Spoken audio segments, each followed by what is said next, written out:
10 years ago, I started my journey to find out who I really am. If excluded this mother and daughter and wife and all these roles we need to play in our society, who is playing all these roles? And am I really enjoying to play all of them? Hello, everybody. My name is Slavomira Harcegova. You are watching Ars Vivendi by Slavomira. And if you are on this journey right now, I'm sure that you will enjoy today's my interview because today I invited Doctor of Spiritual Health and cheerleader for Agent of Awesome. It's Nicole Gruel. Hi, Nicole. Hi, Slavomira. What a pleasure to be with you. Thank you very much. You accepted my invitation.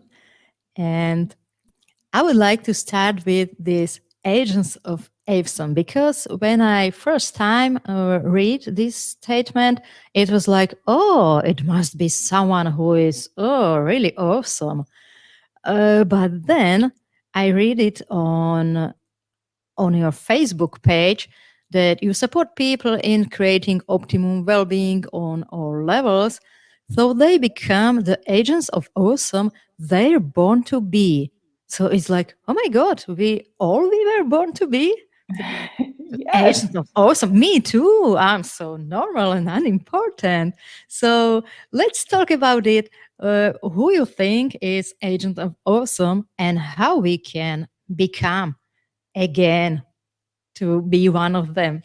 I love that. I love that. I do believe that everyone has the capacity to be an agent of awesome. And, what is that, an agent of awesome? An agent is someone who is like in service of or a vehicle of something. Yeah.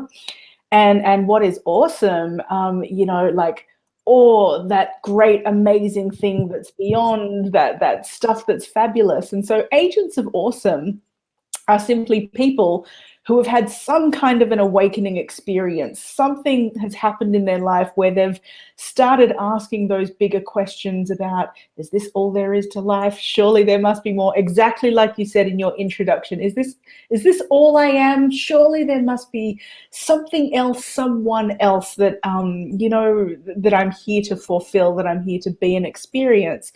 So, someone who's been through that moment and is actively alive with that question, and as they go through their journey, come to a point where they want to create more awesome, more wonderful in the world. They want to be a vessel in service of a more beautiful planet, a more awesome planet. That, in a nutshell, is an agent of awesome, someone who can help bring more awesome through to us in this world. So I fully believe everybody has that potential. And what excites me about the Agents of Awesome community and people who hear that call and kind of lean forward and say, yes, could that be me too? Is we need everybody, for us to succeed as a species on this planet and to be the best that we can be. We need to tap into all of us within the potential within each of us, and that's unique for every single person. There's no perfect road, there's no perfect way, there's no a destination flag at the end that says once you've achieved this, you're meant to look like this or talk like this or be like this. It's not about that at all. It's about truly stepping into the most natural, easeful, joyful part of you and living from that space so that the awesome that is, the great universe, the great creator, just more awesome, can express itself through us. And that is the journey of an agent of awesome. That's really, it's really joy to listen to it. So I'm not supposed to do it this way and someone else is better or something. Is that all we are? Agent of awesome in potential, yes. And now another important question: how to find out what's my unique gift and how I can to be again this agent of awesome. It's for me, it was a long, long journey. I don't know if I'm at the end. I expected that not. It's never ending journey. So how to start, how to become to this, to your Yeah. full potential. Absolutely. I agree with you. I think it's a lifelong journey. I think it's an art form and it's about mastery. So, discovery is always in the beginning part, and discovery is super important and experimentation. But as we start to find our own natural groove, our own what works for us, what feels right, that we can really go into naturally, then of course it's about mastery, and you have to live it. And the only way we can develop our gifts and refine our gifts and master them is to practice them and do it, and to make loads of mistakes and do lots of things imperfectly and bump up against walls and resistance within ourselves, within other people, within relationships. I mean, we have to have all of these challenges to help us constantly tweak and refine. So for people who are on the road of self-discovery and that journey, and particularly, my community is people on a path of awakening, gifts are such an important piece of that conversation, because you can discover your gifts kind of at different points along the process. So a great place to start is when you were young, to think about, when you were a kid, what were the things that you could have done all day long with no stress? It was a pleasure to do. It was easy for you to engage those things. Was it artwork? Was it organizing things? Was it creating and constructing? What were those things that you could do?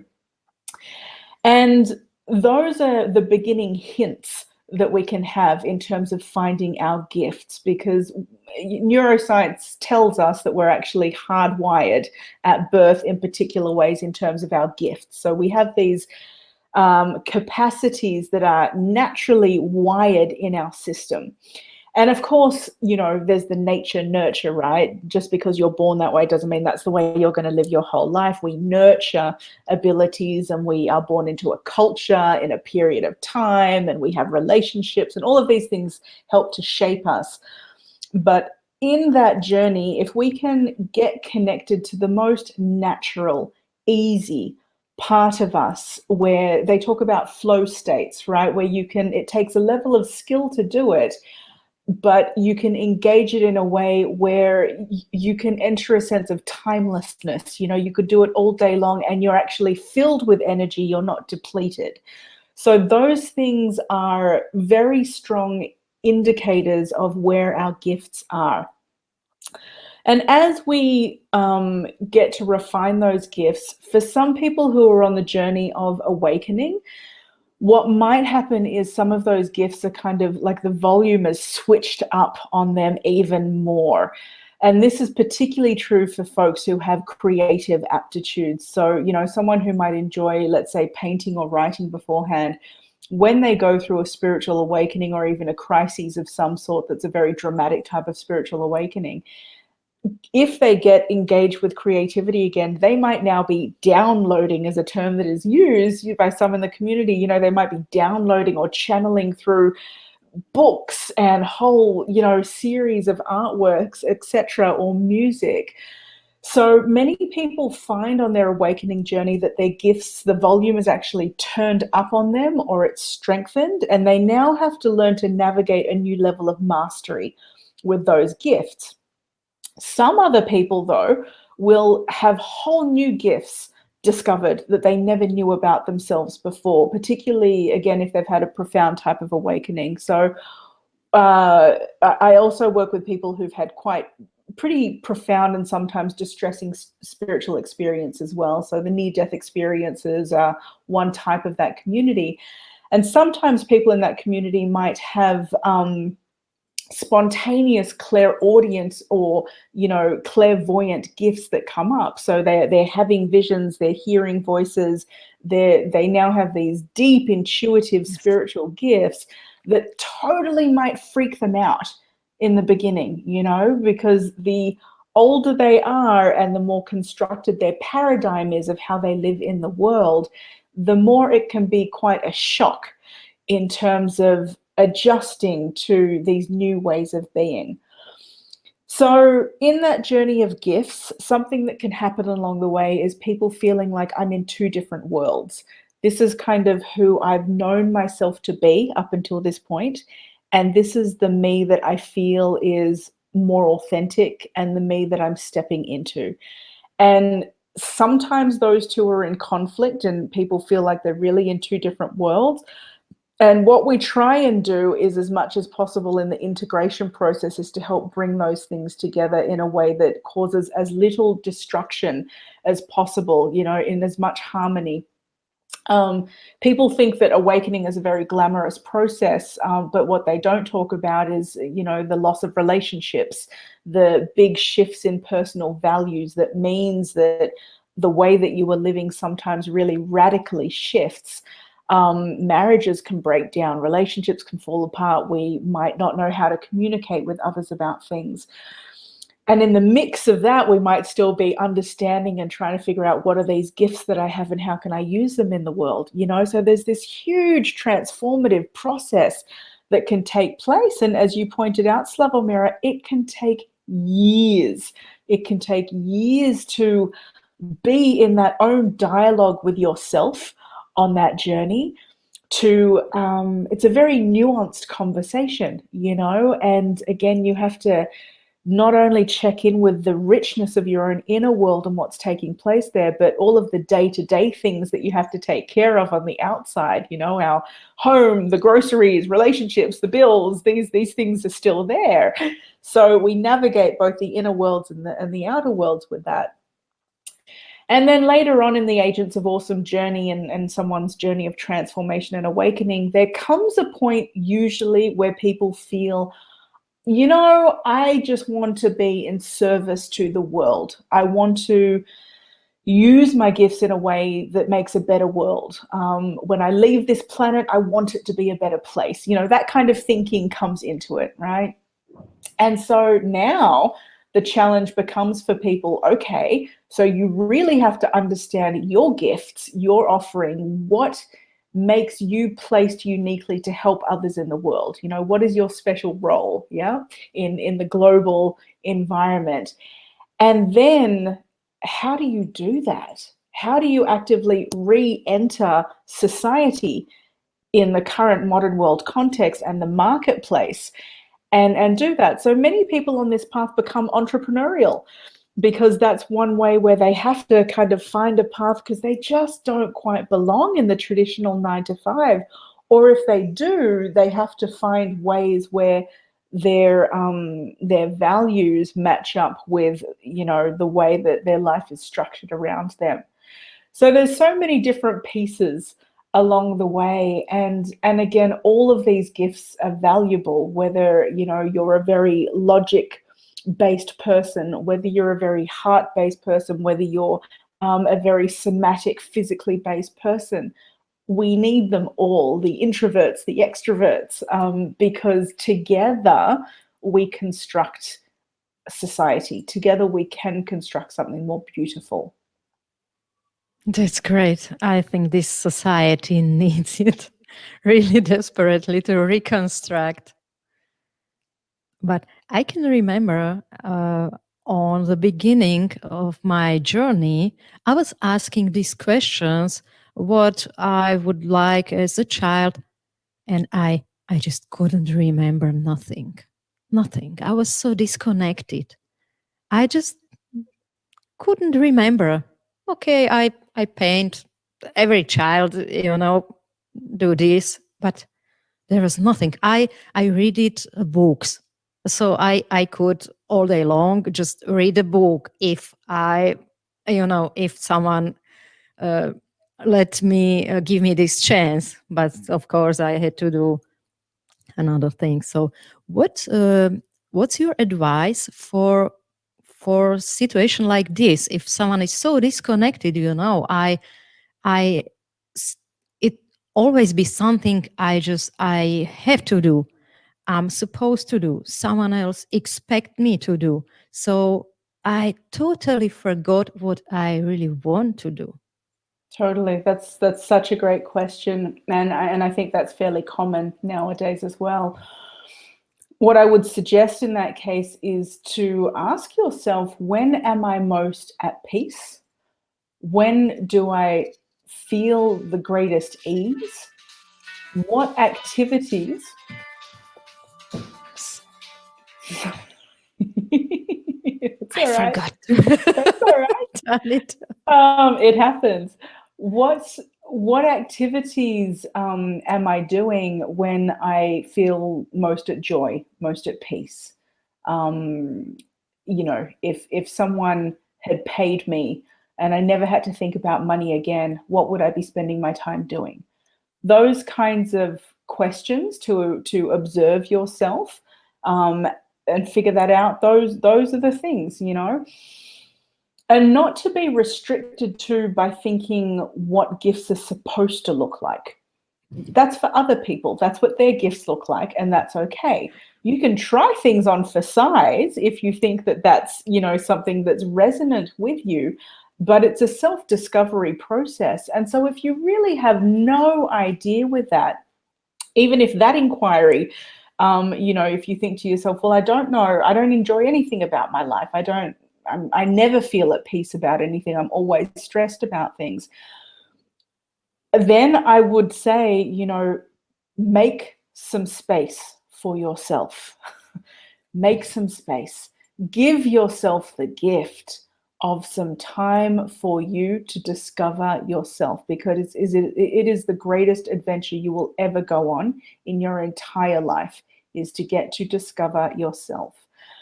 And I can kind of hear, well, what if I have kids and I don't have the time to do that? I've got little ones at me all the time. I get it. I'm a parent as well, And what if I never had the luxury of doing that when I was younger because of X, Y, Z?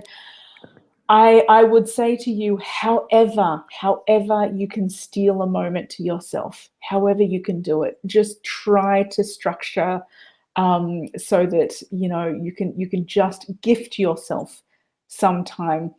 Um, Moments where, even if you have to wait a little bit longer for kids to grow up, so there are times where kids can be with others, or even once the kids are asleep, but to go into that inquiry and allow yourself to feel moments of peace.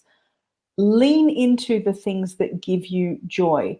And again, if you don't know what those are, go on an adventure and try and discover what those things are, and become attentive to when you're enjoying yourself. Become attentive to when you're feeling very natural and at ease. And another one is also paying attention to certain people in your life who help you feel that way, because they're like a mirror.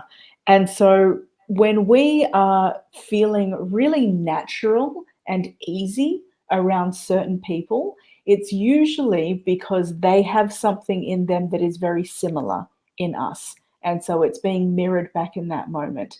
So, for Yes. example, one of the things that I could do all day is listen to other people. Even though I seem to be talking a lot here, I actually do a whole heap of listening to folks, and I can listen to their stories and the intonations, and I can hear what's not said in the words, the spaces between the words. And that lights me up, hearing those pieces and the emotions and the tones, etc. And so, again, it's not always obvious what those gifts are. It's not like you need to be some champion standing on top of a podium holding a medal up about something and, this is my gift to the whole world. That's not everybody, that's some people. So allow yourself the space and the gift of self-inquiry, and go on life's most amazing adventure, and figure that out for yourself. Thank you very much. That was very nice. Uh, could you please tell us more now how you how you support people in creating optimal well-being? What does it mean for you? Absolutely. So for me, optimum well-being means in body, in emotion, in mind, in spirit, on all those layers, and in community, that we are feeling true wealth and health. So it's like, these different life zones that you can pay attention to, and as we focus on any one of those, it can grow in health. And for folks who are on their journey of self-discovery, and even those who are well far and deep on that path of self-discovery, even though it's a lifelong journey, but those who are deep on the road and even servicing and helping others, and particularly those who are in service to others, focusing on your own well-being is so important. It's like that wonderful analogy of, the mask on the plane, right? You need to put the mask on yourself before you can put it on others, even if your instinct tells you you want to rescue others. Those with the bone in them, the rescuer bone in them, particularly, need to pay attention to putting it on ourselves. And so big-hearted people that want to serve and help others, it's very common that we, put ourselves behind the needs of others. And yet we become far more efficient and able to help much more when we take care of our basic needs, right? Another analogy I like to use is like the fruit tree. The more nutrients and sunshine and love that tree gets, the bigger its branches are going to be, the more fruit it can provide for other people to enjoy. So take care of the tree that you are. And so optimum well-being, there are various areas that we look at. So as I mentioned, your body, what's going on with your body and your physical environment, what needs to happen there that is either helping or hindering you in your process so that you can be at your best. Your emotions, what's happening there, same thing, that is either helping you and strengthening you and empowering you, or parts of that are holding you back. Same with the mind, same with the spiritual realms as well. So that's one that we don't tend to talk about so much. But spiritual health can include things like love, like purpose. And these are those bigger pieces that once we tap into them, what is our vision? What is our purpose? How connected do I feel to myself, to others, and the planet and the cosmos? They might not seem like the most pressing, urgent things to pay attention to, but they're such an important piece of the whole picture. And once we address those and pay attention to them, the more pressing pieces in our material world, it actually becomes much clearer and easier to navigate those. And I mean, I know you work with energy, Slavomira, and feng shui, and those principles as well. When you understand clarity and direction and life force energy and how it moves well, it becomes very easy then to make the decisions in the material world and how you need to organize things to optimize your own flow. And again, that relates back to self-discovery. You have to know yourself and know how you operate and where life force energy flows the easiest, the most enjoyable, and the ways where it just gets stuck and it's a stressor and maybe you need to outsource or figure out other ways around or strategize. Where are our blocked up spots and how do we work with them in our shadow parts? And then where are those bits that are just easeful and joyful that can help create greater abundance on all levels? Yeah. So it's, to be at our optimum well-being, right? Well-being is one thing, to be a well human being. And then at our optimum is our best. And so, you can always ask yourself, what is the next one step I need to take? What is the next best step I can take to move towards, to step into my best well-being? And you have a wisdom in you that knows the answer to that, and you have to hear it and then take action on it. Trust that within ourselves. That's great. Thank you very much, Nicole, that you share your gifts with us. Um, do you have some message like you would like to share with people at the end of our interview? Be you, do you, find your wonderful way in the world. And this is a funny time, isn't it, that we're in right now. We're kind of in a pause in the globe. And I think, traditionally people would be very busy in the outside world, and when they got to that later stage in life where they had kind of taken care of the family and the work and the all of those things, they would have a moment in life like this where things would get quiet. They wouldn't have to be doing all of the outer things as much, and they could take a bit of time to reflect on life and beyond, and what is important as they shape their way into the next phase of life.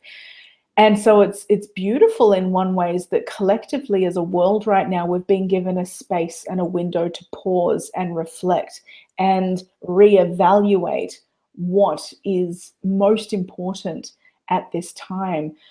So I would invite everyone to use this as an opportunity to nourish yourself, strengthen yourself. If you've been running so busy, to take this moment as a pause to do what is in your best interest, to to be at your best, right? And there are others who have been waiting for an opportunity like this to step forward. And if that's the case for you, then to do that and to take the action and to not worry too much about all the huge things ahead, but again, to focus on what is the next best step for me. So it's really a strategy that can work for anyone. What is the next best step for me? Once I have a sense of where I'm going and what it is that I want to be involved in and the type of person I want to be in the world. Yeah, and rise and be the agent of awesome that you are. Yes. Thank you very much. It was such a joy to talk with you today. Thank you. Thank you all for watching. Don't forget to subscribe to my YouTube channel. And bye, Nicole.